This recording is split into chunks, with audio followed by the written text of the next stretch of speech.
ಕಾನೂನಿನ ಗದ ಪ್ರಹಾರಕ್ಕೆ ಬುರುಡೆ ಕತೆ ಕಟ್ಟಿದವರೇ ಚೂರ್ ಚೂರಾಗಿ ಓಡಬೇಕಾದ ಪರಿಸ್ಥಿತಿ. ಬುರುಡೆ ಚೆನ್ನ ಅರೆಸ್ಟ್ ಆಗಿದ್ದಾನೆ.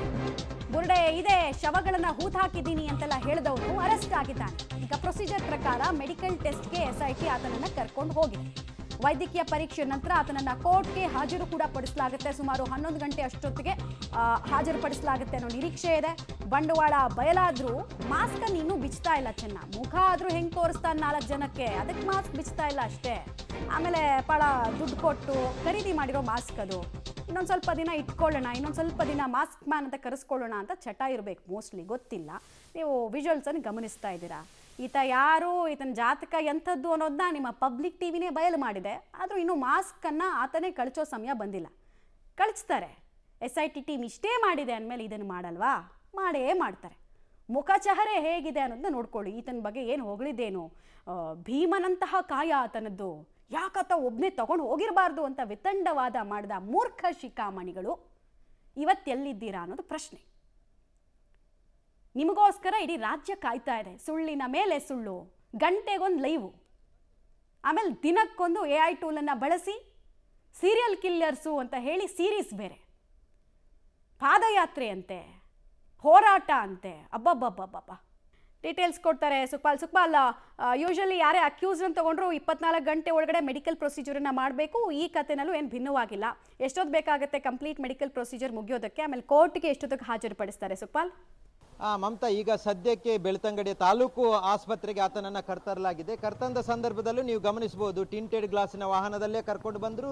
ಅದರ ಜೊತೆಗೆ ಆತನಿಗೆ ಮಾಸ್ಕ್ ಅನ್ನು ಹಾಕ್ಕೊಂಡೇ ಕರ್ಕೊಂಡು ಬಂದರು. ಅಂದರೆ ಆತನಿಗೆ ಯಾರಿಗಿನ್ನು ಮುಖ ತೋರಿಸುವ ಪರಿಸ್ಥಿತಿಯಲ್ಲಿ ಇಲ್ಲ ಆತ. ಹಾಗಾಗಿ ಇವತ್ತಿಗೂ ಆತನ ಮುಖವನ್ನು ತೋರಿಸದ ರೀತಿಯಲ್ಲಿ ಅದೇ ಮಾಸ್ಕ್ ಅನ್ನು ಹಾಕ್ಕೊಂಡು ಆತನನ್ನು ಕರ್ಕೊಂಡು ಬಂದಿದ್ದಾರೆ. ಈಗ ಸುಮಾರು ಅರ್ಧ ಗಂಟೆಗಳ ಕಾಲ ಮೆಡಿಕಲ್ ಇಲ್ಲಿ ಟೆಸ್ಟ್ ಆಗುತ್ತೆ. ಆ ಬಳಿಕ ನೇರವಾಗಿ ಸುಮಾರು 11 ಗಂಟೆಗೆ ಬೆಳ್ತಂಗಡಿಯ ನ್ಯಾಯಾಲಯಕ್ಕೆ ಹಾಜರುಪಡಿಸಲಿಕ್ಕೆ ಈಗ ಎಲ್ಲ ತಯಾರಿಗಳನ್ನು ಮಾಡಿಕೊಂಡು SIT ಅಧಿಕಾರಿಗಳು ಬಂದಿರುವಂಥದ್ದು. ಈಗ ಸದ್ಯದ ಮಟ್ಟಿಗೆ ಆತನನ್ನ ಈ ತಾಲೂಕು ಆಸ್ಪತ್ರೆ ಏನಿದೆ ಆ ಆಸ್ಪತ್ರೆಗೆ ಆರೋಪಿ ಚೆನ್ನನನ್ನ ಕರ್ಕೊಂಡು ಹೋಗಿದ್ದಾರೆ. ಆತನನ್ನ ಈಗ ಮೆಡಿಕಲ್ ಟೆಸ್ಟ್ಗಳು ಆದ ಬಳಿಕ ನೇರವಾಗಿ ಬೆಳ್ತಂಗಡಿಯಲ್ಲಿರುವಂಥ ನ್ಯಾಯಾಲಯಕ್ಕೆ ಹಾಜರುಪಡಿಸ್ತಾರೆ. ಹಾಜರುಪಡಿಸಿದ ಬಳಿಕ ಆತನನ್ನ ಮತ್ತೆ ಪೊಲೀಸ್ ಕಸ್ಟಡಿಗೆ ತಗೊಳ್ಳುವಂತ ತೀರ್ಮಾನವನ್ನ SIT ಅಧಿಕಾರಿಗಳು ಮಾಡಿರುವಂಥದ್ದು. ಈವರೆಗೆ ಮಮತಾ, ಆತನಿಗೆ ಯಾವುದೇ ರೀತಿಯಾದಂಥ ವಿಚಾರಣೆಗಳನ್ನು ಹೆಚ್ಚಾಗಿ ಮಾಡಲಿಕ್ಕೆ ಸಾಧ್ಯ ಆಗ್ತಾ ಇರಲಿಲ್ಲ. ಕೇವಲ ದೂರುದಾರನಾಗಿರುವಂಥ ಹಿನ್ನೆಲೆಯಲ್ಲಿ ಯಾವುದೇ ರೀತಿಯಾದಂಥ ಪೊಲೀಸ್ ಟ್ರೀಟ್ಮೆಂಟ್ ಕೊಡದೆ ಆತನನ್ನು ವಿಚಾರಣೆ ಮಾಡಲಾಗಿರುವಂಥದ್ದು. ಈಗ ಆರೋಪಿಯಾಗಿದ್ದಾನೆ, ಆತನನ್ನು ನ್ಯಾಯಾಲಯಕ್ಕೆ ಹಾಜರುಪಡಿಸ್ತಾರೆ. ನ್ಯಾಯಾಲಯಕ್ಕೆ ಹಾಜರುಪಡಿಸಿದ ಬಳಿಕ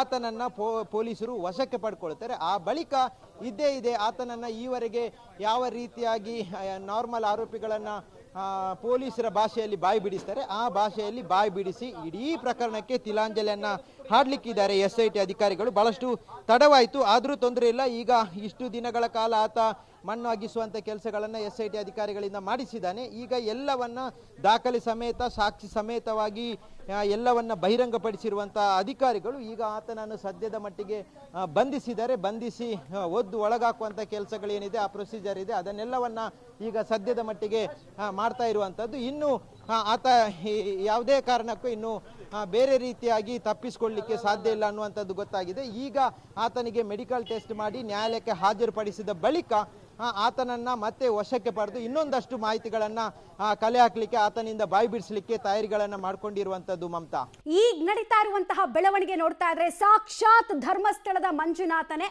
ಸತ್ಯವನ್ನ ಒಬ್ಬೊಬ್ಬರ ಬಾಯಿಂದ ಕಕ್ಕಿಸೋದಕ್ಕೆ ಸ್ಟಾರ್ಟ್ ಮಾಡಿದ್ದಾರೆ. ಇನ್ನೂ ಪಿಕ್ಚರ್ ಅಭಿ ಬಾಕಿ ಹೇ.